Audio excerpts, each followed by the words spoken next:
remember that whatever stage you're in right now is perfect, just as it is.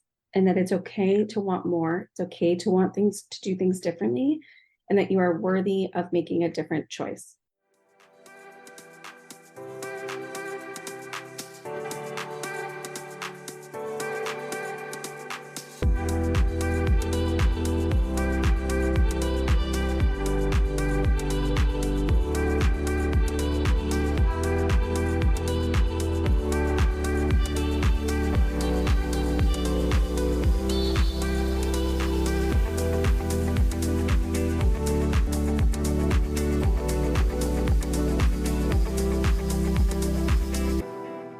Welcome back to the Good Enough Mompreneur Podcast, where we celebrate the journey of mothers who are building their dreams while navigating the beautiful chaos of parenthood. I'm your host, Angela Mishuli, and today's episode is one you won't want to miss. Joining me today is the incredible Emily Gorrie.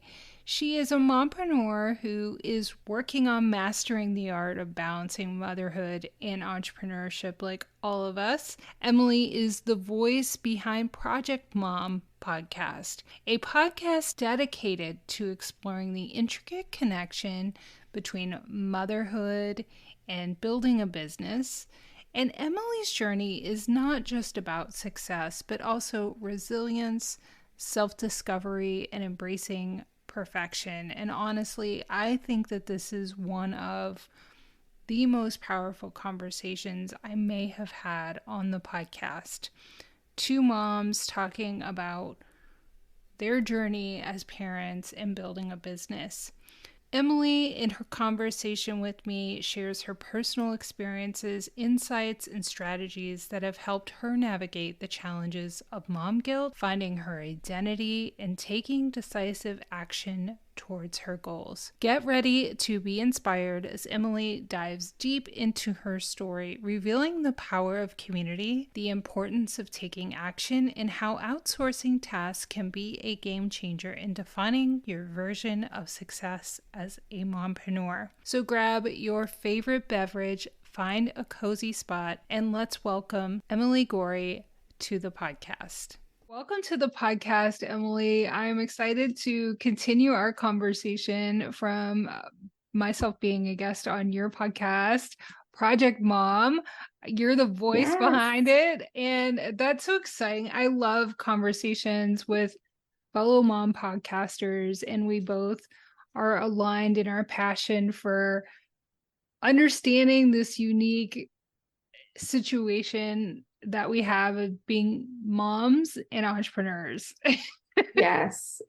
And thank you so much for having me, because I am always so excited to share my journey, because I think until we start sharing more, we feel really isolated, and we, perhaps don't find women who feel similar to us or have similar experiences than us. And, it has really helped me evolve as an individual to share my story and connect with others.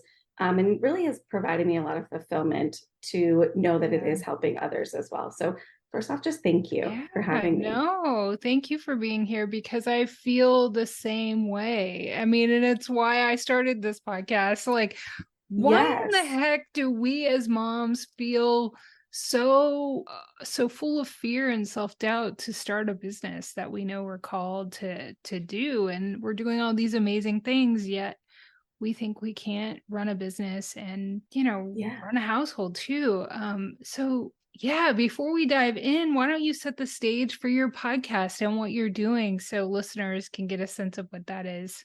Absolutely. Yeah. Thank you for the opportunity to do that. I started Project Mom Podcast about, 2 years ago at this point. My daughter was just about 1, and she really was the inspiration for it. I actually had a very difficult time with her for the first year of her life. There was a lot of undiagnosed postpartum depression, anxiety, that was really manifesting itself as resentment and rage. Sure. And it was really difficult for me to really pinpoint what was going on. And I started just realizing that something had to change. And I began having more and more conversations with women who I had met through some like networking circles. I had had a consulting business prior to my daughter being born, but had kind of put that on the back burner. And I started realizing that the more that I had these conversations, the better I felt about the experiences I was having. I didn't feel as alone. I didn't feel that perhaps there was something wrong with me, that these experiences were more common than I was giving myself credit for. And that's how the podcast began. I ultimately decided that if I was benefiting from these conversations, why shouldn't I record them and share them with other women who may also benefit from them? So ultimately, the podcast focused on the intersection between motherhood and entrepreneurship and the journeys that we as moms and as business owners are experiencing and the challenges we're, facing and the unique skill sets we bring to the table. And I have found that the feedback has been amazing. And we really, really find a lot of value in community and comfort with others. So that is Project Mom Podcast in a long-winded nutshell. And it has been truly remarkable. And it has led me to kind of this evolution of how do I want to continue showing up? Do I want to go back to that sales consulting work? Not really wasn't lighting me up. It was kind of a skill set I had from a corporate career prior to my daughter. And, motherhood has forced me to kind of evaluate what time I do have and how I want to be spending it. So I spent some time kind of evaluating how I wanted to show up for this community. And I eventually got myself back into some virtual assistant work at the beginning of this year and am supporting moms who also have businesses who feel stuck and they just want to take off some of those more mundane tasks. And the goal is just to help move the business forward. My work does not include monthly retainers. There's no long-term, commitments necessary. It's project-based. So can we tackle a couple things, one thing on your to-do list, help you get it off, and I'm here for you if you need me again, essentially. And that works for me too. I mean, there's no, long-term commitments. Day to day looks different, month to month looks different. And I love the flexibility of that, essentially. So it works for me and it works for my clients, which is amazing. Yeah. I love that. I mean, I love your podcast because you are so vulnerable, because, that's so important to not only connect with your audience and, that's going to resonate, but it, like you said, it is so needed because being a mom can be so lonely. It can. Yeah. And we can talk ourselves out of so many things, from like, this is totally normal. Nobody else is going through this. We can tell ourselves so many stories and then add being an online entrepreneur to that mix. And it can, when I had little ones, I was very much, I had an online consulting business and it really is tough. Yes. And let's just talk about that identity shift that happens just becoming a new mom. No one can prepare you for that. No. Like, you could read every mother pregnancy book on the planet. You can. Well, I think the biggest disconnect or like the gap that's missing is the mental shift that we don't take into consideration. I mean, you think about the pregnancy books that you're reading, right? And you're consuming and you're, worrying about, am I eating correctly? Am I exercising enough, right? When you get pregnant, am I developing physically this baby to the best of my ability, their ability? And I think that's where we get really wrapped up. And then we talk a little bit about, the fourth trimester and, after, the couple months after the baby is born.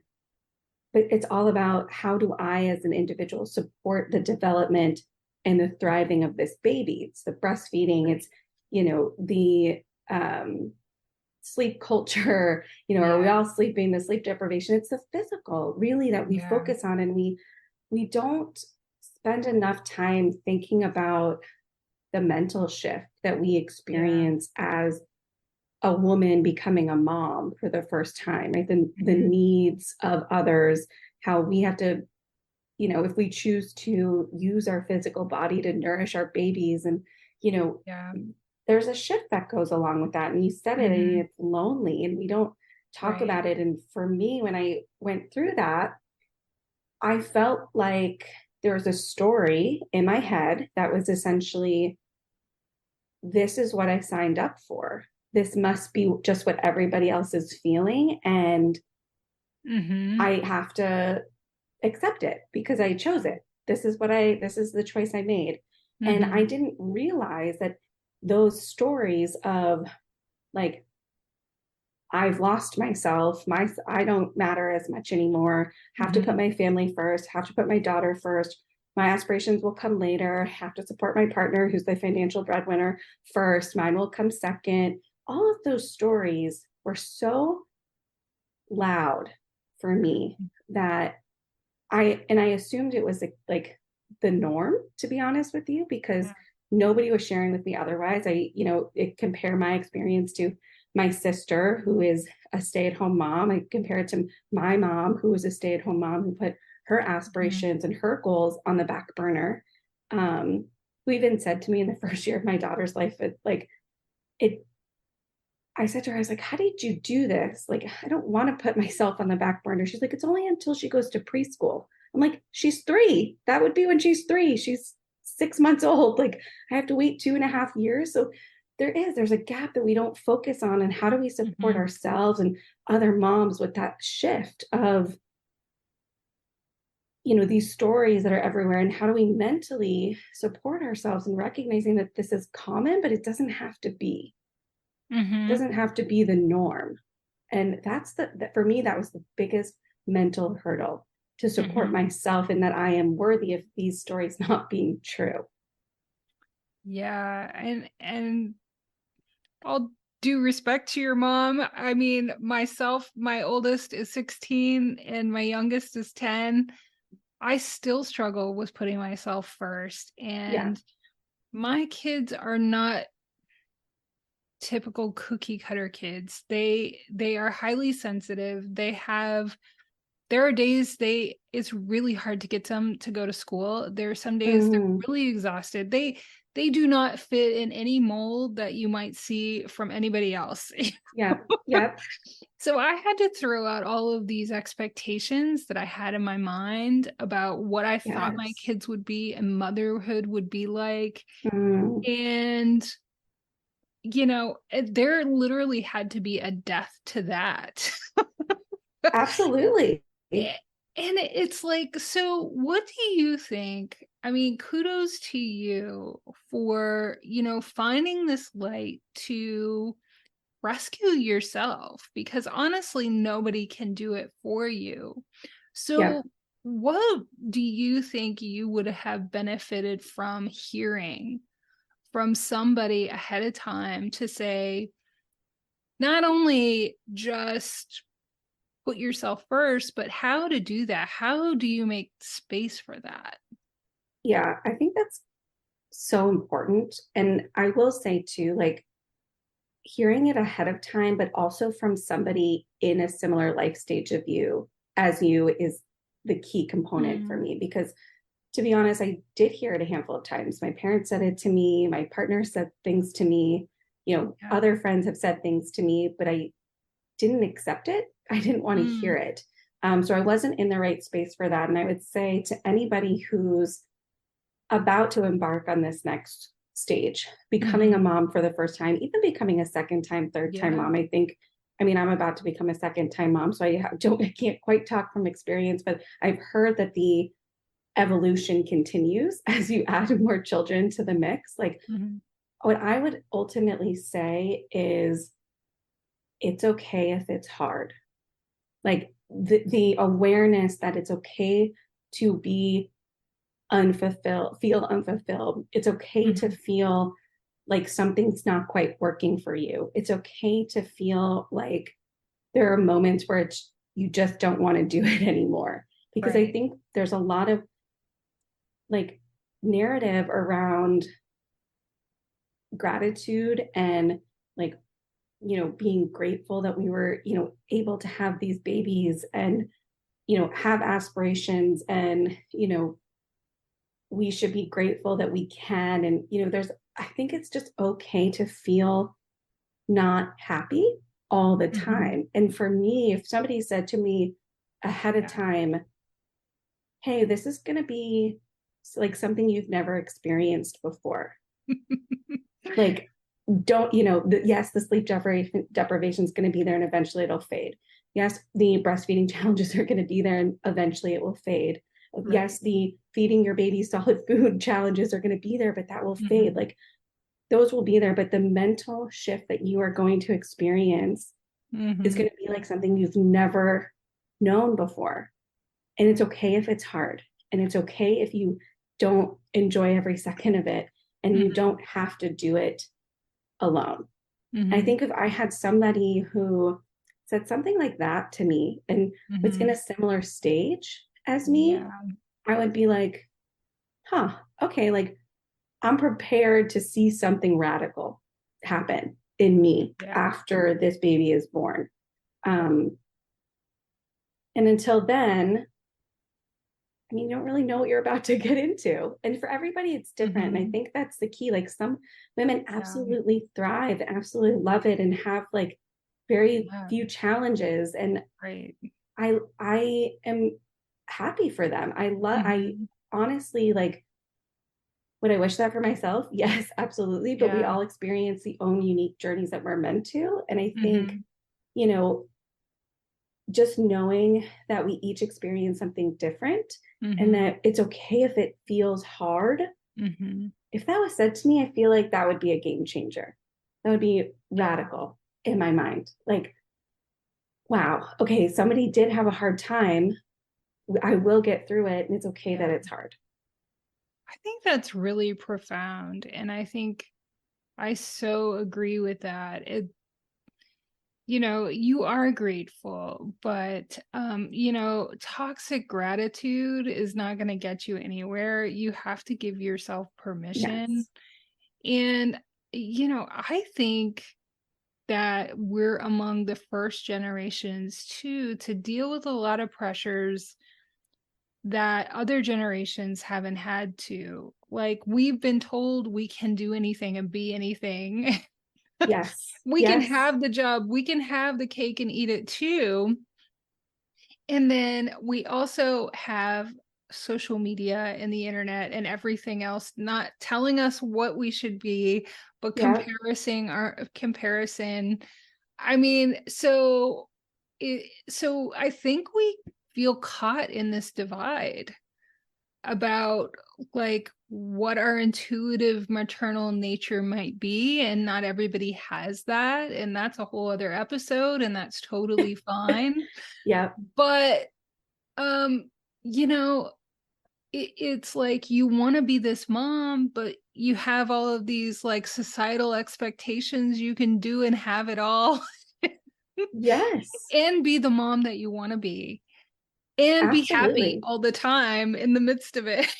Absolutely. Yeah. And it's funny because I think about prior to my daughter being born, and I remember not having conversations like with my husband about what the expectations were. We both kind of went in a little blind to what parenthood was going to be like. And I found myself getting more and more resentful because we have these expectations of us as moms to, be primary caregivers. Like, our society is not set up for, support in that category. And, I remember having this conversation with my husband, who was building his own business at the time.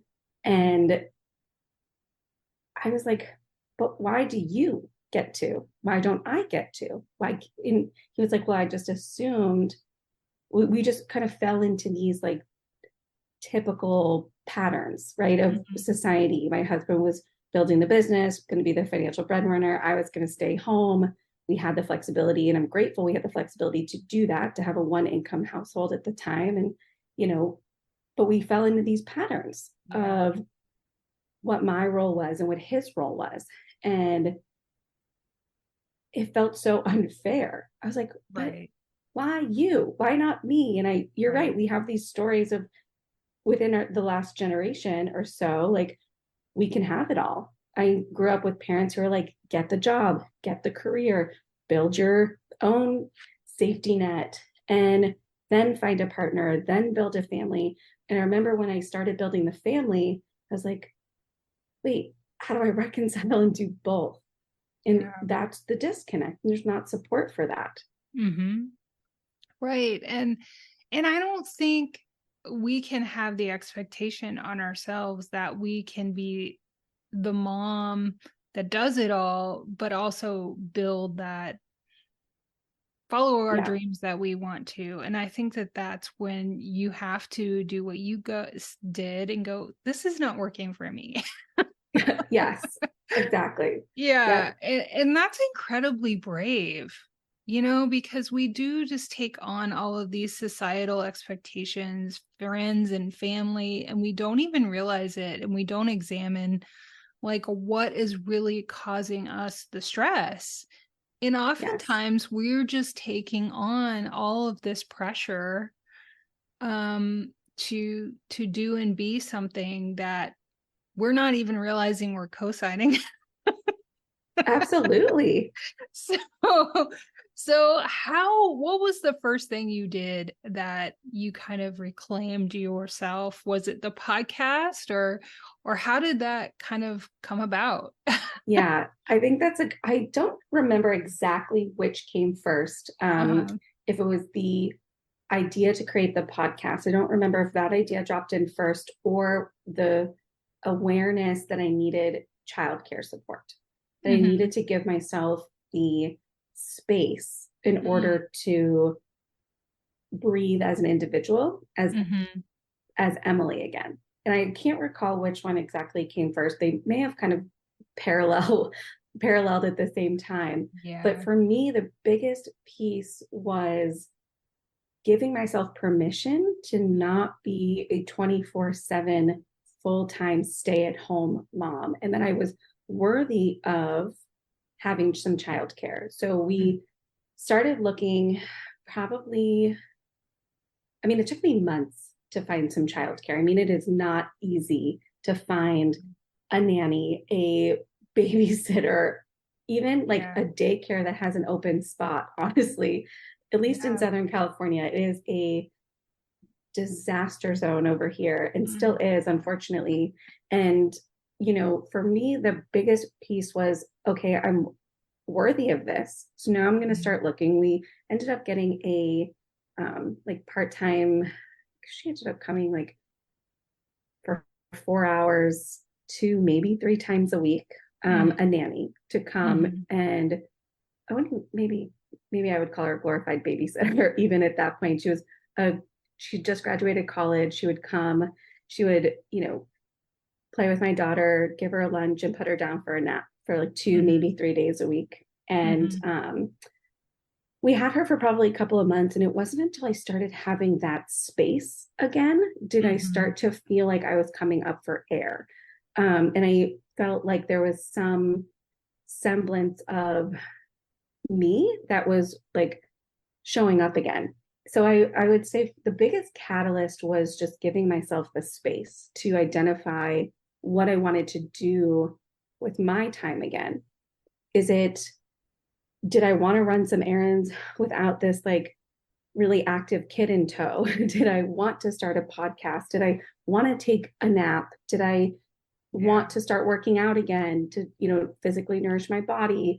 Did I, you know, want to pick up a hobby, go to the beach, whatever it was, I started just giving myself permission to do what I felt like was honoring of me that day. And Mm-hmm. it started giving me more and more courage and more confidence to say, this is really how I want to spend my time. And that's ultimately the time that I had to create this podcast and launch it. So the idea took probably like 6 or 7 months to kind of go Mm-hmm. from nugget to a full-fledged Mm-hmm.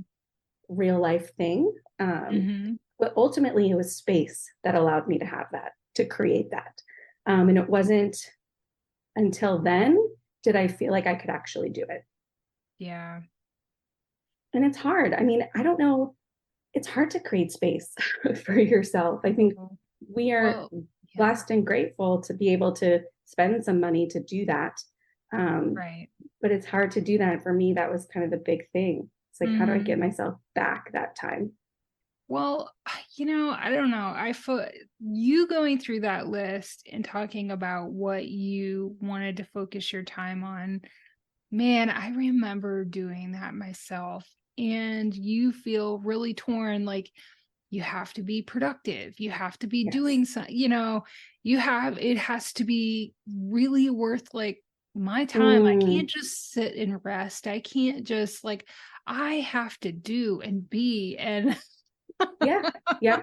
To spend so, this money, there has to be some yeah. productivity or return or But I something. Yeah, really don't think absolutely. guys would look at that the same way. No, I agree. I mean, God love them, but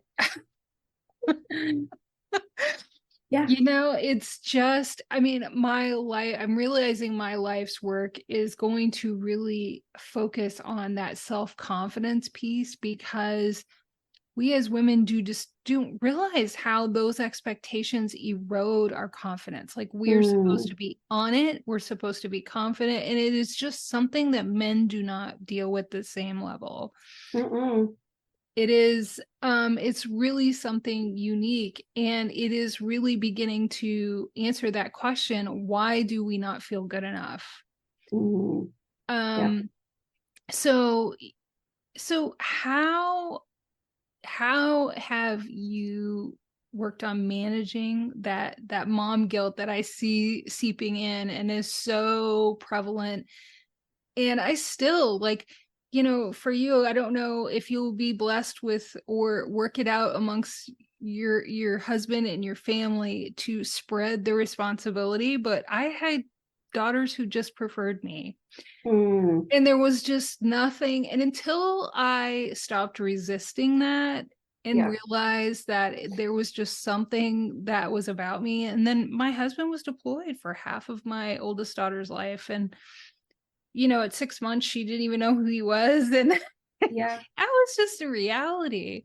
And I resisted it and resented it so much at some point. I think it just really I created a lot of stress for myself instead of going, this is really a gift. Yeah. Yeah. And it won't be forever. Yeah.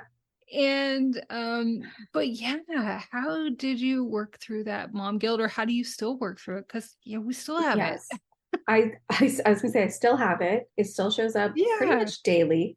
Mm, Usually, honestly, it showed up today, this morning when I sent her off to daycare Monday morning. I'm like, there's a part of me, right? I'm due with my second at the end of this month at the time of we're recording this. And there's a part of me that feels sad, right? This is an end of an era. Should I be keeping her home? Should I take every moment that I have with her? And the biggest piece for me is recognizing that it's there, that yeah. I'm guilting myself and shaming myself and beating myself up for Yeah.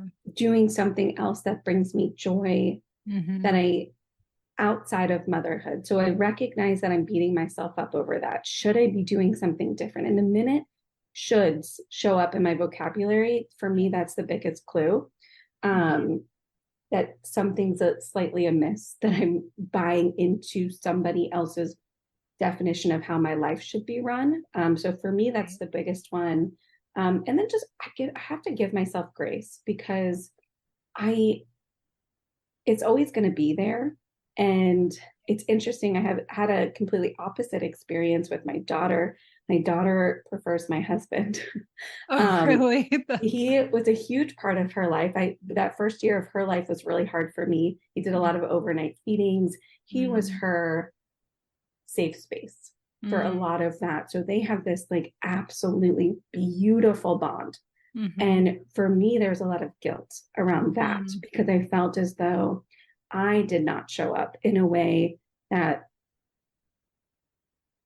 was supposed to happen, right? I was Mm-hmm. supposed to be the mom, the giver of life, the feeder, the, the Right. comforter. And I couldn't show up for her that way. So he was able to, and there's still a lot of guilt for me around why I couldn't do that for her. Mm-hmm. And it created this bond that they have, which is now, when I can look at it, such a blessing that gave me space to heal myself and now be able to show up for her. And we continue to grow our relationship. Like, there are days now where she prefers me, and Mm-hmm. it's just taken us, she's 2.5. It's taken us time to get here.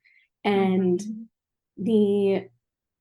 I think if I was to let the guilt win Mm-hmm. in those first couple of years, Mm-hmm. we wouldn't have gotten here. Like, we wouldn't have been able to, like, say that we've strengthened our relationship. I wouldn't be able to say that I'm like showing up as the best mom that I actually Mm-hmm. can be, because I was buying into stories that didn't need to happen. And for me, that's the thing, is, can I check it? Can I see it? Can I check the story and say, this doesn't have to be the truth? Whose truth is this? It's not Mm-hmm. mine. If it's, my mom's, is it society's? Well, those people aren't living my life. So they don't have to be here every single day. So how can I show up for myself so I can then show up for her and show up for my husband and do it in a way that brings me as much joy as possible in that day? Not every day is joyful, I will say that. And it has given us the opportunity to get to the here and now, which is a Mm-hmm. relationship that I have with my daughter that I am proud of and that I love Mm-hmm. to see. Um, Mm-hmm. and there's still days, right, that the guilt shows up and the should show up, and I just have to say, okay, I see you, I hear Mm-hmm. you. I don't want to buy into that today. It's just not serving me today. And then there are days where I go, 5, 6, 7 days, and I'm like, wait, I've been buying into this story all week. No wonder I've been grumpy and irritable all week. So just giving Right. yourself grace, because you're not always going to be able to Yeah. catch it. And um, Yeah. the celebration and the win is when you do. Yeah, it's so true. And I know somebody shared, I heard somewhere along the way that I think we also, one of the stories we kind of buy into is like there's this commonality among children and parents. Like there's this Mm, common denominator, but really there isn't. Like we're all these unique beings. We're all just, showing up with these unique strengths and weaknesses. yeah. And I love this idea of like, we're the perfect parent for our child, and they're the perfect Yes. child for us and to teach us whatever we're here to learn. So, Absolutely. I mean, it's just, my sister gave me a sign that said, something like we have children to teach them all about life, but it's really them who teaches us all about life. And I think finding grace and growing and learning through those situations is really just what it's all about. Yeah, That's just what we're here to do. And I love that. um yeah, some of the days will run together, and when they get older, you'll be like, wow, I never thought we'd ever be here learning how Yeah, to drive or thinking about college or whatever. I But can imagine. Yeah. it does. It shows up faster than you could ever imagine. So you mentioned that you kind of, it sounds like you found a community of people that kind of gave you some light. So how did you find this community, and then like how did that Yeah. change, like your, it sounded like it changed your trajectory. Yeah. I think for me, community is such an elusive word, because what it means to one person, it can Mm-hmm. be dramatically different to another. And I think there's this, Yeah, that's this, true. you know, hope that as moms, right, we are going to have this Yeah. village or these people who magically show up when we have babies to show us the way or give us support or Right. guide us through the challenges and the goods and the bads. And Mm-hmm. I think the commonality is that most of us don't find that, right? And I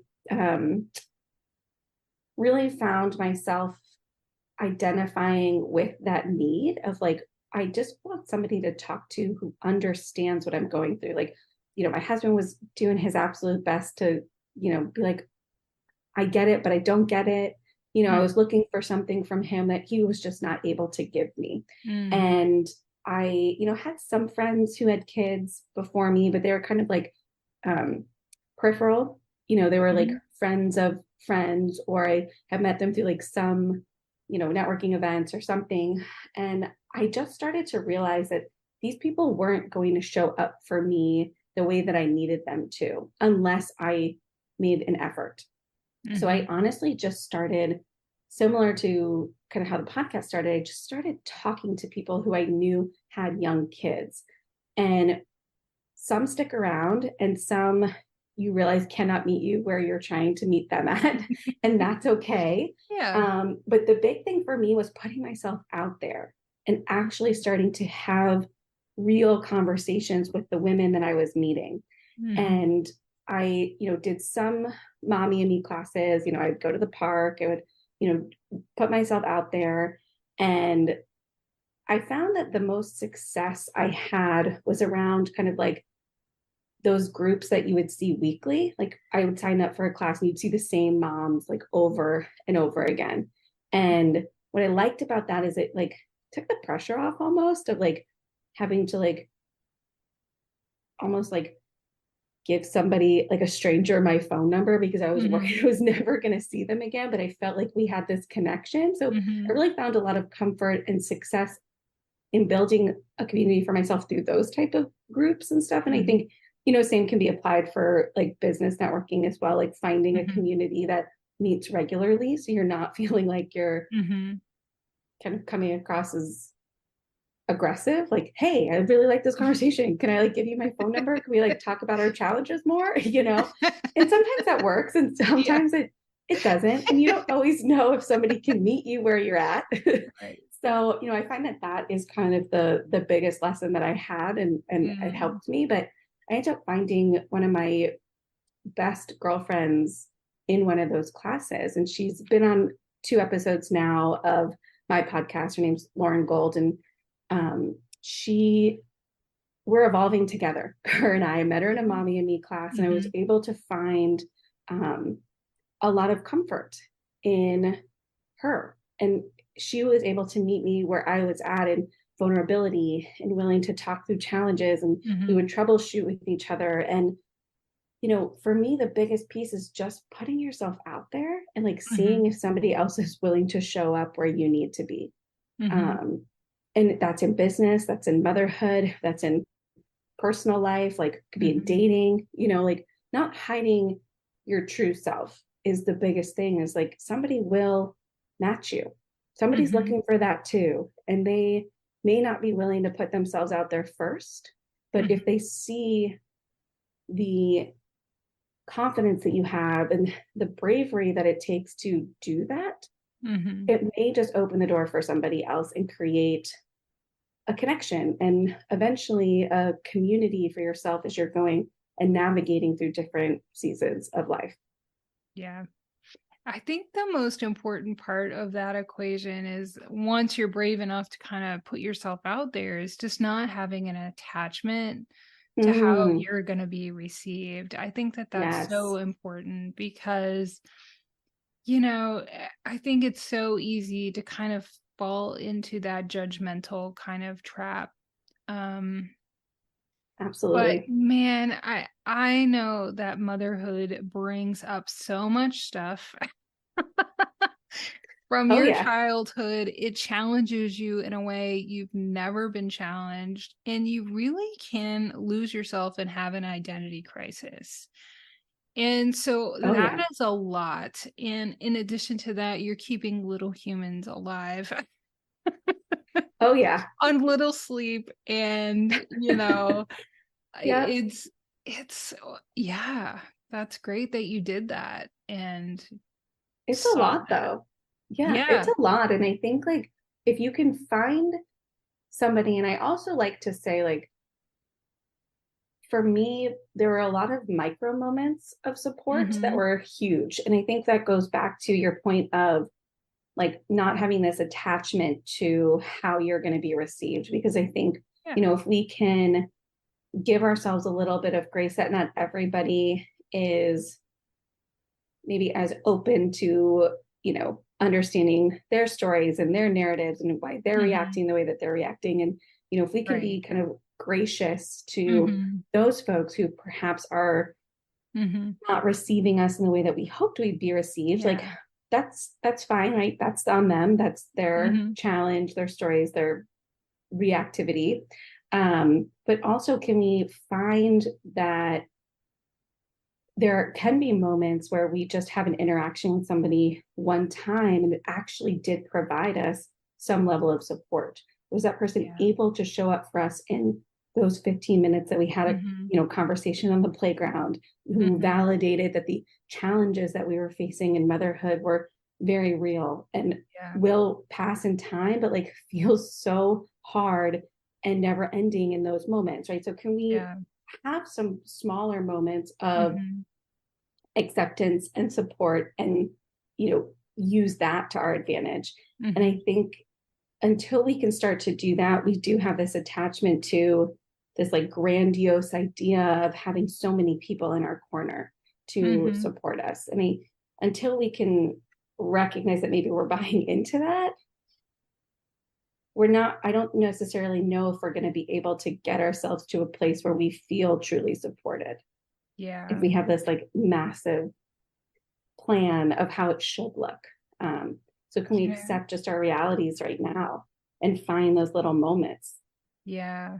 It's lonely otherwise. I literally during this conversation have had this light bulb moment where I think I went through raising my daughters when they were younger. And I thought, even though, in high school and college or workplace, you don't get along with everybody, you have this sense of like, hey, we're all on the same team. We're all raising little ones. So why don't we all support each other? And it just does not go that way. No, it does not. And I think that there were probably times where I kind of got stuck in that. And then on the other side of that, it's just been my experience. I don't know if anybody else has had this, but for both of my daughters, as they've gotten to about the 4th grade, that, hey, we're all best friends and the parents are friends and the kids are all friends goes away.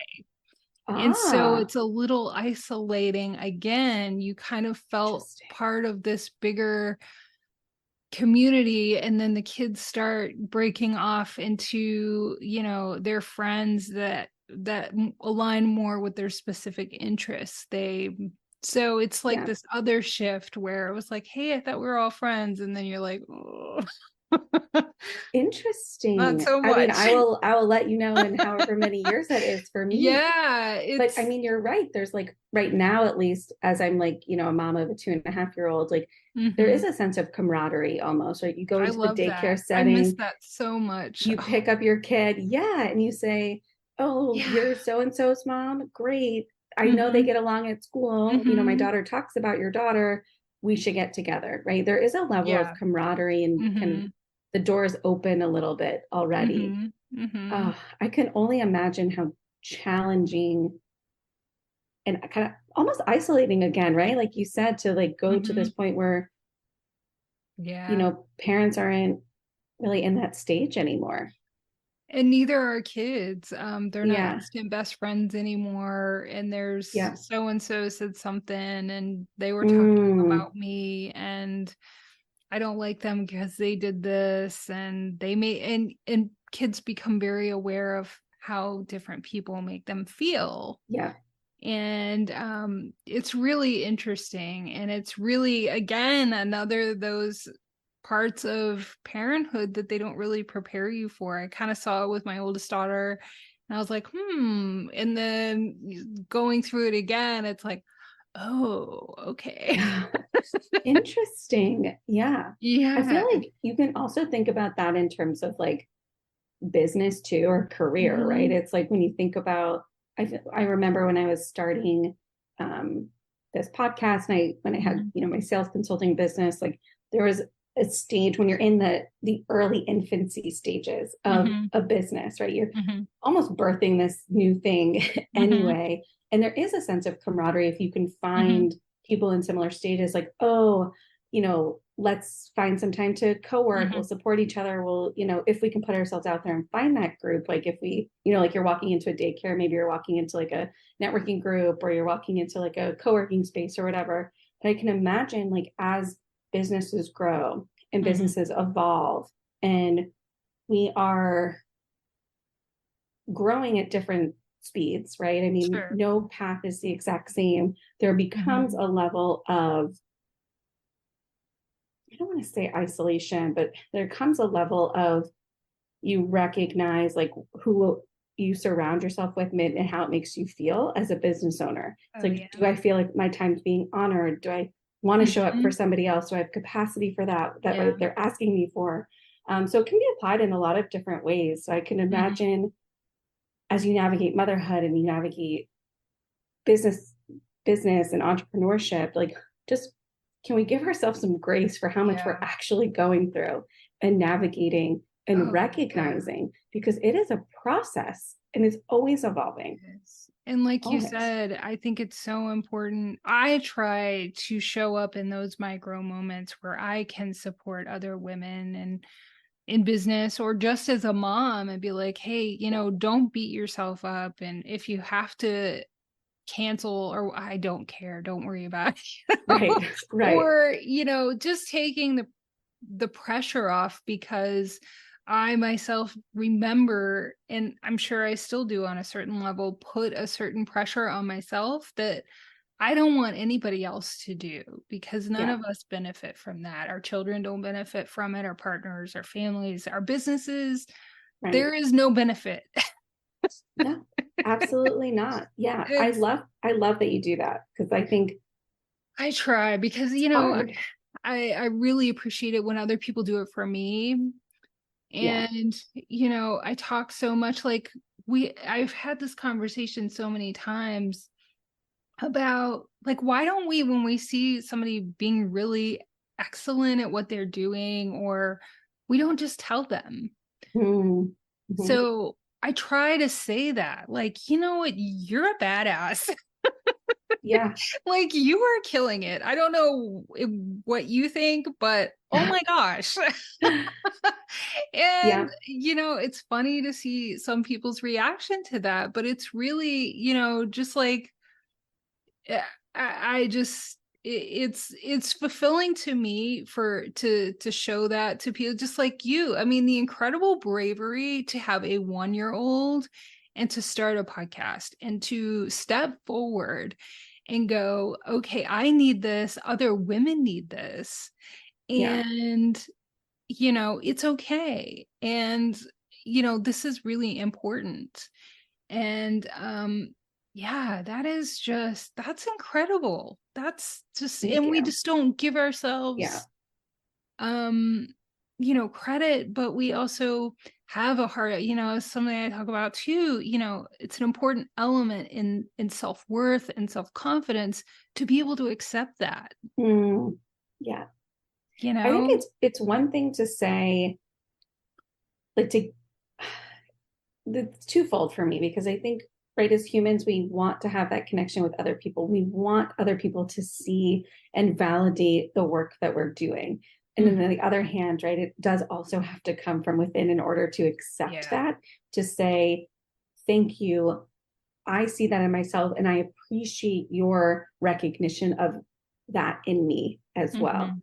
And that's the tough piece. Sometimes we get lost in wanting that from other people and Yep. not being able to give it to ourselves. So it does have to come from us from within. But I love that you do offer that up Yeah. to other women that you see, that you come across, that you interact with, because if we're not getting it externally, it's really Right. hard to believe it internally also, right? They do go hand in hand. And, Yeah. I mean, you know, honestly, I feel like you could have all of the external validation. Like we talked on your Right. podcast how, there's this awakening that happens for many entrepreneurs.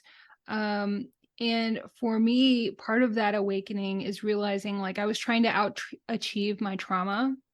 Mm-hmm. And there was no amount of external validation from my degrees and Right. accomplishments, whatever, that would have ever filled that void of the lie that I was telling myself that my upbringing Right. traumatized me.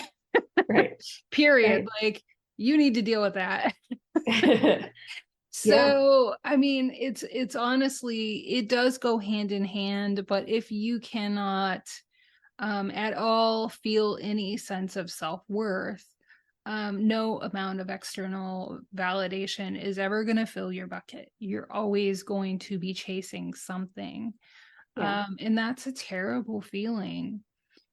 But I mean, yeah, it is, it really is. Your podcast is so necessary. It's so, and I know as a podcaster, you're on the other side of a mic, you might get some feedback, but you just don't know. You just keep Yeah. going, hoping that what you're doing is resonate. I can't talk today. Resonating, Yeah. and you're going down the right path. So it's definitely necessary. But so I know we're already getting to the end of our time, but I just wanted to hone in on, I love when you talk about just starting, because sometimes that's all you need to do. And that Yeah. can be the hardest part, is getting that momentum. Oh yeah. Oh yeah. So can you just talk briefly about how you were able to get yourself over that precipice to, just do it? Yeah, absolutely. I think you're absolutely right. It's like probably one of the more challenging parts of the podcast and running a business, I think, is just starting the effort. And for Mhm. me, the biggest success I had was, it's interesting because this idea really popped into my brain. I mean, Mhm. it just felt right. And there were some challenges, yes, but anytime I was faced with a hiccup of, Mhm. okay, what type of recording equipment do I need? Mhm. I'm obviously not making any money. I haven't started anything. Like, Mhm. what do I get? What do I do? Who comes on? How do I get guests? I had all these questions. And for me, the biggest success was just starting, like one little thing. So for me, when I was like, okay, I know I want to start this podcast, I reached out to a couple of women before I even knew how I was going to record, before I knew what I was going to talk to them about. I just said, hey, I'm thinking of starting this. I'd love to hear your story. Would you be willing to come on and record an episode with me? And I think having the confidence to just say, this is what I want to do. These are the conversations I want to have. Are you interested? And getting more positive feedback. Hey, yes, I'd love to. Mhm. Yes, let's do it. When do you want to do it? Really got the ball moving for me. Mhm. And I found that action led to more clarity. So as I Mhm. started to do things Mhm.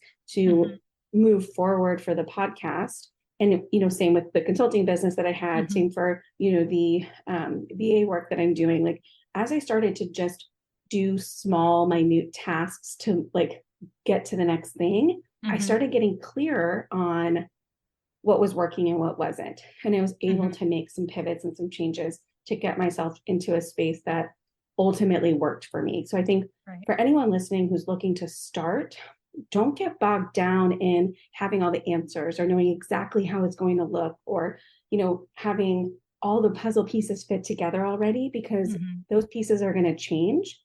And just starting it leads to action and leads to the clarity that you need to get yourself to a space that feels honoring to do. Yeah, and then just finding some level of consistency that works for Yeah. you, Yeah. because you don't have to be perfect. You don't have to follow all the rules. You don't do what works for you, and Yeah. find some level of consistency. If you can't show up one week, give yourself permission not to. It's like people are going to look at episode 30 and your work at that point, not did they show up every week? Did they, Right. Right. And what's great about podcasts and, other type of like, recordable content, right? Whether it be YouTube videos or, even social media, right? They, to an extent, are stuck in time. So it's when people are able to access them and when it's impacting them. So yeah, people aren't going to know that you didn't release an episode or didn't put a video out, but when they find you, it's the right time for them. And it's a message that you're able to put in there and show up as the best version of you for them. That's going to be the most impactful. So I love that. That's just spot on. So you mentioned that you do VA work and project-based work. And so I would love to pick your brain on what are those things that you see that particularly women and mom business owners could take off their plate sooner? And like, what is it that what's that hurdle? Because for me, that was such a hard point in my business, is just asking for help and not doing it all myself. Totally. I think ultimately, obviously, right, it depends on the business that you're running, but it's the things that have been on your list for weeks, the things that that don't bring you joy. And I find that tends to be around more of like the general admin stuff. Like, are you getting the same, and are you responding to the same email questions, day in and day out because you're looking for new clients? Are you kind of, crafting for yourself some simplicities to support your efforts in getting new clients? So a lot of the work that I do is around content repurposing. Can I, create, materials to support your efforts in building new clients? And it all comes from stuff that these women have already done and created and exists, but have been on their lists forever because they don't feel that they have the time or it's going to move their business forward enough for them to spend the energy on. And sometimes it's, organizational stuff because, you get bogged down and your cloud looks like a mess or whatever, or your emails look like a mess. So sometimes it's that, but a lot of it's, the stuff that, you should be doing because it will actually help you, but the time that you would need to take in order to repurpose some of that content or pare down a presentation you made and loved into a one sheet that you can share, it's the time that it takes to do that where you're like, well, I can be working on that client project, or I can be, focusing on creating new content and, putting new value out there. That's where they tend to spend their time. So it's a lot of the tasks that just get left there for the next day or the next day or the next day that they know there's value in, but not maybe immediacy. And it's content or it's, work that does move your business forward. Yeah. And can we just get it off your plate, take the pressure off and get that piece done so that A, it's not weighing on you anymore. And two, you can use it and you can use it. You can take the pressure off and then you can actually use the content that you have that you've created to feel good about what you're putting into market. Yeah. I mean, I don't think we at all value the mental energy that it just weighs on us, that we just have this to-do list that is not getting done, but we don't value our time or our energy to make that leap. We don't trust we'll find somebody. That was a story I told myself. And it's like, this is my baby. And I was also very I didn't let people watch my children unless they were family members. So it's very, how we do one thing is how we do all things. It's, it's like, but I'm so glad that I took that leap. And I think that that's a great support for moms and women business owners. So as we wrap it up, what is one thing that you would want somebody listening to this conversation, if they remember one thing, what do you want that to be?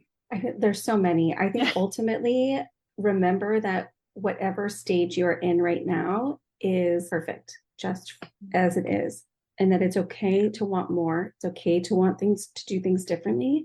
and that you are worthy of making a different choice. And I think the biggest takeaway there is we're not stuck with the decisions that we've already made, right? We can make a different choice. We can do things differently, whether that be in our business and get help, whether that be in motherhood. We can choose to do it differently. Yeah. For me, that'd be the biggest takeaway is like we are in control and we have the power to make our lives the way we want it to. Yeah, and once you realize that, my goodness, your whole life is different. Your whole outlook, your whole perspective is different. So thank you so much, Emily, for sharing your wisdom and your perspective and being so vulnerable and honest and just putting it out there. I mean, women didn't used to do that, you know? I mean, so that in itself is so brave, and I commend you for that. I'm sure you've been so helpful to many moms for that alone. So where can listeners connect with you? And Yeah. Well, thank you so much for having me. I think it's been such a blessing for me and in my day, and I'm excited to have been able to do it. And then in terms of connecting with me, the podcast is the best place to do that. As we're recording this, I'm about to head out on maternity leave. So the Project Mom podcast is the best way to continue to hear these stories and get some insight and community on the motherhood and entrepreneurship front. So projectmompodcast.com is our website. We're on Instagram at Project Mom Podcast. And then wherever you take in your podcast, you'll be able to find us, Project Mom Podcast. And I hope some women tune in and get a chance just to find some comfort and community, and they're not alone in this. Yeah, I love it.